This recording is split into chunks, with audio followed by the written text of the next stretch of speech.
I patiently waited for Genya by my estate to start this one-on-one training.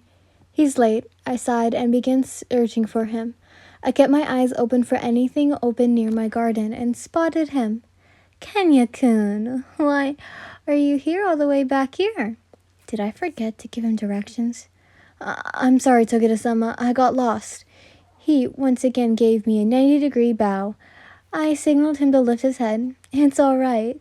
Just meet me in the front of my estate next time. And also, no last name biases. My first name is okay?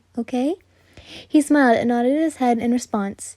As the mentor, I had to be somewhat strict or harsh, even if it felt wrong. I rubbed my head at the thought of that. So, from what I know is that you have been in final selection, survived, but you have no breathing style, and your weapon is being made is a gun? I see him slowly nod his head, and my mouth opens agape. Wow, that's new. Anyway, time for training. I want you to run 50 laps while maintaining your total concentration breathing. Pretty easy for the first day. I hope he knows that it's not at all. I lift my hand, signaling him to start. Genya nods, and the training has conceded. What am I going to do with him? No breathing style. But how? My eyes wander to the clouds, hoping to make some shapes out of them. I see why Muichiro does this now. I let myself look down to where Genya was running, seeing him slacking off. Genya-kun, stop slacking, or you'll be doing 5 sets of 20 suicides. I got up from my sitting position and looked at him more closely.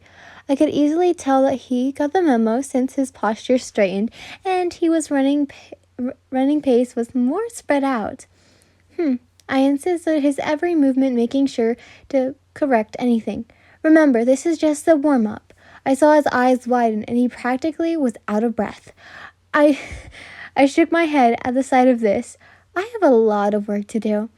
He jogged over to me, out of breath and sweating. Don't think that your day is done here. We're going to work on your sword stance. I mean, gun stance? Whatever. I'll figure that out. Genya politely bowed and grabbed a bookinen I had laying around. So you probably won't follow in my steps with ice breathing, but just listen. It'll be good for you. Ice breathing is a mixture of water breathings flowing, elegant movements, but also with its own shape. Patient, precise cuts. You get all that? I looked at his confused face and gave him a smile.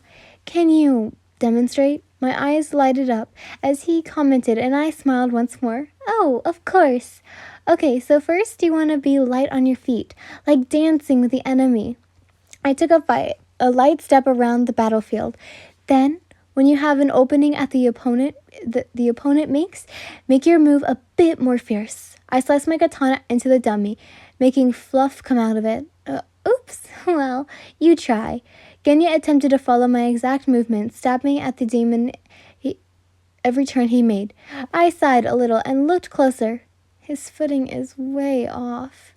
Here, Genya-kun, take my hand. We're going to practice some dancing. I grabbed his hand and started to waltz around with him.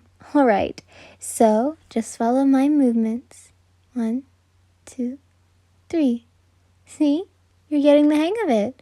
I saw Genya have a small, flustered expression on his face, which made me smile a little. I guess I have that charm. Genya suddenly stopped his movements and looked somewhere. Scared? What's wrong? His hand slowly lifted up, extending his index finger. From his stance, it seemed like he was really frightened. Oh shit, what is it going to be this time? I slowly turned around to see Muichiro standing there with a dark expression shown on his face. What's going on here? The tone of his voice rang through my ears. He was definitely mad, or should I say, jealous? Genya quickly went on both his knees and bowed like he was praying at a Buddha statue. Genya, get up. And Muichiro, it's a simple lesson for dancing. I had this stern face on to try and lie to him. Sure, okay. Don't lie to me, Gin. He rolled his eyes a little while glancing daggers at Genya. He then proceeded to grab both of my hands, intertwining them, and looked me in the eyes. Please? I absolutely melted at his sudden affection, and a blush crept up, and I could feel my heart beating faster and faster. Aw, how can I say no? I'm training Genya-kun without Shinek-san's permission. And the dancing? Michiro raised a brow, and he was waiting for my response. I slapped his back and laughed. Don't be jealous, Moo. You've seen my battle style before. I was just simply helping him. Right, Genya? I looked over to Genya, who Muichiro was still giving him glares. Genya nodded in return. I heard a sigh come from Muichiro, and he looked over to me. Well, let's show him how it's done, darling. His face... Oh, sorry, I did a darling country accent. My face fluttered red, even redder than before. When did he learn to talk like this? I felt his hand take mine, and I followed his footsteps, taking turns leading the waltz. I turned to look at Genya, seeing his eyes wide open and his hand over his mouth. Eyes only on me. Michiro grabbed the side of my cheek, forcing me to look at him, and only him. Why now in front of Genya, too? I can't say that I didn't like this side of him, though. A small smirk appeared on my face, reaching the attention of the boy in front of me. I see it worked, my lady, he said, starting to look into my eyes. Our dancing was in sync, and one of his hands wandered to my waist and my shoulder. Michiro, where did you learn all this? I gently went up to caress his cheeks. He looked away, but I could see the big red blush spread across his face. Uzui-san gave me some tips. Of course he did. I'm not complaining, though. Another smile spread across my face, and I followed to where his eyes were looking. My lips? Our faces came closer together, and I could feel his breath on my face. Inches away, our lips almost touching. My insides were mixing around, and I felt more butterflies than ever. Our lips touched for the tiniest second until I heard someone call my name. Yen-sama, am I free to leave? Well, that just ruined the moment. I sighed in response and looked at Michiro once more. His facial expression was once again that dull, annoyed look. Fine, you're off the hook for now, but tomorrow prepare for hellish training. And I'm sure Michiro will also help with your training since he interrupted our time because of a mere jealousy. I glanced at Michiro and walked inside my estate. Ugh, boys are just so... I don't know. I have to chat with Tengen later about whatever he's teaching Michiro. Go off somewhere or anything. I waved my hand at them as I opened the door. At the corner of my eye, I saw Michiro starting to follow me. That means you too. You had your little fun with me.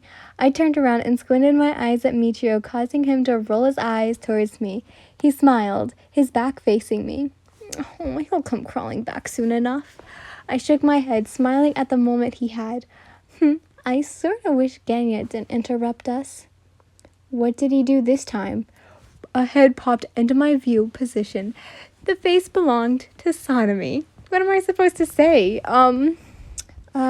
He just asked me if I could train him. I said no, though. Michiro already has my time occupied. He interrupted, huh? Something between Muichiro and I? Yeah. Half lies anyways. Seems to work. Well, for me at least. Don't tell me more. I don't want to hear about your long love. His eyes were shut and he covered them with his hands, shaking his head. I gave him a wide smile and offered him to go away. Gladly. He went inside my... He spoke and walked away to who knows where. I finally went inside my house, making myself a hot cup of tea. My crow then flew inside and poked my cheek with its beak. Yin-sama! Oh my god. Okitama-sama wanted to inform all pillars that tomorrow is a day off. Demon attacks have been low. Only pillars! Can you be any louder? I'm right here. I made fists with my hands, restraining myself from choking the shit out of this poor bird. Yes, if that's what you want. I grabbed the closest, sharpest object from the kitchen and glared at Alice. 1, 2... I saw the bird frantically flap its wings and make a run out the window. Ugh, I wonder what funny actions Muichiro planned this time. Well, last time Muichiro made us go fishing, but no one caught anything and we ended up not eating anything. And once we went to the lake and Gome almost drowned. And I got salt water in my eyes. Muichiro drifted away in the waves, and Obanai was digging my brother a grave. Well, in sand. Damn, these polar trips don't end well. I'm scared for tomorrow.